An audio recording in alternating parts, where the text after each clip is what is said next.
Time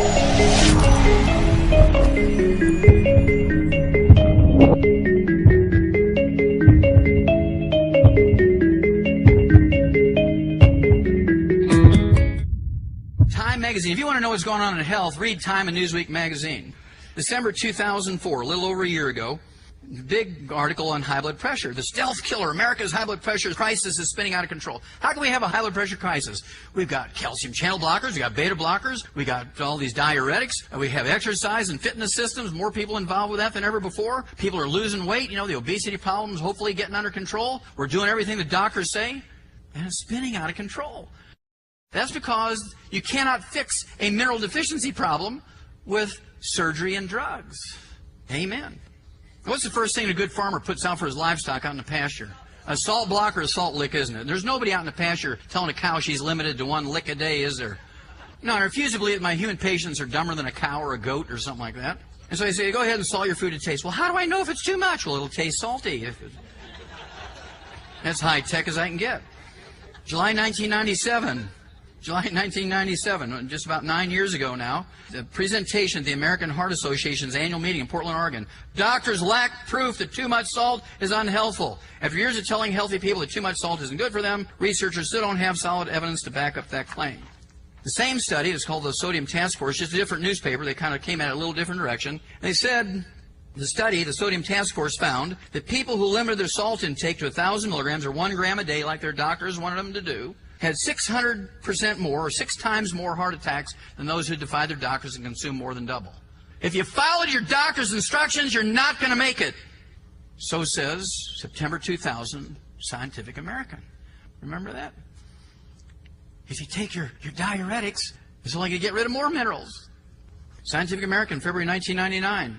They went to Nigeria, out in the bush, where people had never seen a doctor in a white coat. They've never seen a stethoscope. They've never heard of diuretics or calcium channel blockers. And they started taking blood pressures, and they found that 7% of these people living out in very primitive circumstances out in the bush, 7% had high blood pressure. They came back to Chicago, did a lot of DNA testing, found a lot of people whose ancestors had originated in Nigeria during the old slave trade days in the 1700s. And they started taking their blood pressure, and 33% of them had high blood pressure. They knew immediately, without doing another single 1 penny's worth of research, that it's not genetic. Because if it was genetic, it'd be 7% and 7%, or 33% and 33%, because where you are in the world will not change how genetics expresses itself. If you have a genetic problem in Nigeria, you're going to have the same genetic problem in Bolivia. If you have that same genetic problem in Bolivia, you're going to have the same genetic problem in New York. It doesn't matter where you are on Earth. If you have a genetic problem, you have a genetic problem. So you know immediately, 4th grade biology is not genetic. So what's the difference here? Well, the people in Nigeria out in the bush are still putting their wood ashes, their plant minerals into their food. They're still fertilizing their garden with it. They still use wood as a fuel. The guys in Chicago are living on diuretics and calcium channel blockers and statin drugs to lower cholesterol and Church's fried chicken and Pepsi-Cola and Coca-Cola, Gatorade, hoo-ah. Okay, now, 6 years later, the British Medical Journal. 6 years later, the British Medical Journal, remember guys, the same one that said sex twice a week give you 50% more longevity. Hoo-ah. So we got to believe him, right? High blood pressure in blacks not genetic. This is January 2005. High blood pressure in blacks not genetic. High blood pressure in whites not genetic. High blood pressure in human beings not genetic. High blood pressure is not genetic. You've heard me say many times, we've eliminated 900 different diseases in animals with those little pellets and canned dog food with all the vitamins and minerals in it. Well, dogs and canaries and worms and crickets and monkeys and guinea pigs can all get high blood pressure. Cows get high blood pressure. But they don't get it when you give them those little pellets, because we have everything in there to prevent the high blood pressure, because we don't have insurance to pay for these drugs and surgeries and things. How do you tell a dog, oh, better sign up for a fitness center and take diuretics and calcium channel blocker? And so if we do what we've done for our animals, we cannot fail. We can eliminate high blood pressure not only in the world, but we can eliminate high blood pressure in the black community, in the white community, the human community. In 90 days, if everybody would take all 90 essential nutrients, focus on the intake of what? Calcium! And stay away from the fried foods, stay away from the carbonated drinks, and watch what happens to that high blood pressure. I'd rather take the drugs. I just can't give up my Popeyes. You're going to die. Whether you believe it or not, how many of you have ever heard that elevated cholesterol and triglycerides are the basic root cause of coronary artery disease and artery disease? Sure, we've all heard that, right?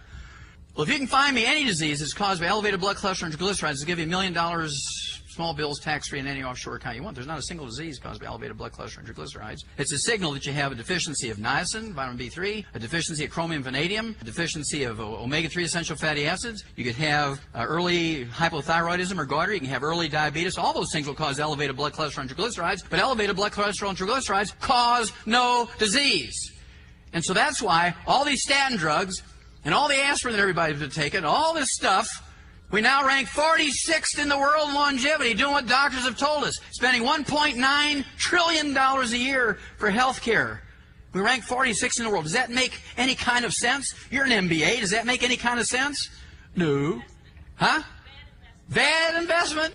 Bad investment. Come in 46th and you're spending more than all the other 91 nations in the world put together.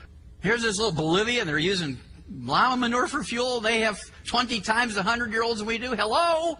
Are we getting a clue here? So what causes coronary artery disease? What causes clogged arteries? What causes it? How many of you heard of free radicals, trans fatty acids? Yeah. Where does it come from? Well, look at that. And we've known this for 50 years. But doctors say, oh, you got to give up that dairy products and butter and animal fats, and you got to go to margarine and cooking oils. Well, they live to be 56. Why do you believe them? They die of heart attacks and strokes. Why would you believe them? I want you to think of your grandparents, your moms and dads, and your aunts and uncles. How many of you had a mom or dad or aunt or uncle or grandparents who lived to be in their 80s and 90s? Raise your hand. Yeah. How many of you had any of them live to be in the hundreds? 100. Yeah, there's a handful in here. And I guarantee you they ate 4 to 6 eggs for breakfast. They ate butter instead of margarine. They didn't have margarine back in those days. They ate butter. They cooked in lard. They ate their chicken skin. Can you imagine my grandfather tearing the chicken skin off the chicken before he ate it? Using anything else but real butter? Eating tofu on a beef farm? Hello? So it's the free radical damage to the lining of the arteries that causes coronary artery disease. Well, you get rid of the free radicals in your life. Why is that called the heart attack, stroke, and cancer belt of America in the Old South? Fried foods. Gosh, this is so easy. Give up the fried foods. You take in all your antioxidants, selenium, OPC. Very easy.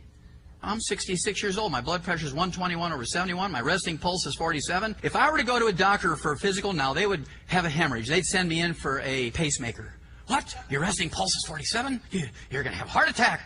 Really? Well, let's see who can lift the most weight and keep alive here, Doc. Also, low cholesterol makes you stupid. I love that study. Well, they took almost 800 men and 1,100 women. They divided them into two groups. Those with blood cholesterols below 200, which they thought were going to be the healthiest and smartest, and those with blood cholesterols above 240. And the ones who had blood cholesterols above 240 were 49% smarter than the ones who had blood cholesterol below 200. Hoo-ah! Low-fat diets lose their luster for heart attack, stroke, breast cancer, colon cancer. There's no difference in the rate between a low-fat diet and a high-fat diet. No difference whatsoever. Obesity is now, it was on television again this morning, is the #1 preventable killer. There's 16% of American kids who are obese. By the year 2010, they say that 75% of Americans will be overweight and 40% will be obese. Now, this is despite all these surgeries, despite all the drugs. There's more people involved with fitness than ever before. That's because we're living on too much carbohydrates and not enough people are taking in nutrients, especially minerals. Sweet fruit drinks make pudgy kids fatter. Fruit juice. I'm not giving my kid Pepsi, I'm giving him apple juice. We're living on dry cereals and apple juice. They go to school with a peanut butter and jelly sandwich. They come home and eat Kraft's macaroni and cheese, and the parents think they're giving them a good diet. There's nothing but carbohydrates and sugar. There's not even anything green and leafy or tomatoes in there. Nothing but sugar and carbohydrates. No vitamins and minerals. And the kids, got ADD and ADHD, and he's going to be a serial killer when he grows up. Well, this is the cause of obesity in America. We don't have a lot of time, so I'm going to tell you. You can see where the horses have chewed that rail of that wagon out. This is called pica. You've all read about pica or cribbing. The only thing that will cause this behavior where they eat dirt or chew on the fence or wooden implements and things like that is a mineral deficiency. Some minerals are worse than others, but all mineral deficiencies cause this behavior in animals, pica or cribbing, where they eat other things other than food. And it's not boredom, it's they're minerally deficient. Pregnant women are legendary for getting cravings during pregnancy. Why is that? Because the baby, as it's developing, is stealing minerals from the mother, and if she's not taking in enough to counteract that, they crave things.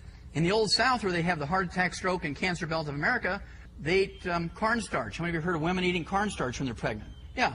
And what about clay? They go out in the yard and eat clay when they're pregnant. In fact, people come and say, Doc, am I sick? Am I crazy? I have this craving for clay. No, you're just pregnant, my dear. It's so common in the Old South. You go to a grocery store into the dairy section, they got these little bags of yellow clay, red clay, orange clay, blue clay, black clay. You can have your choice. Whichever one flips your switch.